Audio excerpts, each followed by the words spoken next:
What if you took a simple oak seedling and turned it into a bonsai? That's exactly what I'm going to show you today. First thing I did was head to my backyard where huge oak trees grow.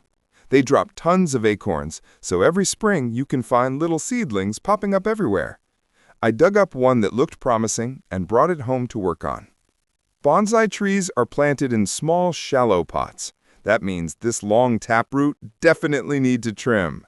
Cutting it won't harm the tree because it mostly feeds through the thin, fibrous roots, not the big carrot-looking one. Now let's prepare the pot. I'm using a ceramic dish I picked up in the kitchen section of a store.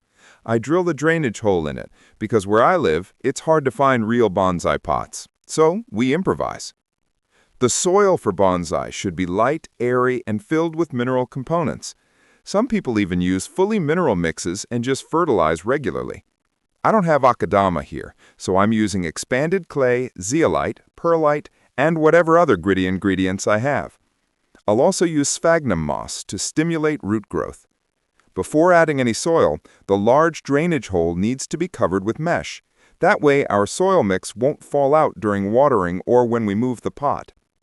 This type of bonsai is called yamadori, a tree collected from nature. I truly believe you can create a bonsai from almost any plant if you give it care and creativity. We set the seedling into the pot. I place sphagnum moss around the roots first. It has antiseptic properties and works wonders for new root growth. I tested this on my elm bonsai, and it really helped the roots adapt. Then we fill in the rest with soil, making sure to press it well so there are no air pockets. The base of my mix is peat, and everything else just improves drainage. You can even use crushed brick or small gravel. If you can get akadama, go for it. We shape the soil into a slight mound. Now comes wiring. This lets us train the trunk and branches into the shape we want. That is what bonsai art is all about, guiding growth through pruning and wire.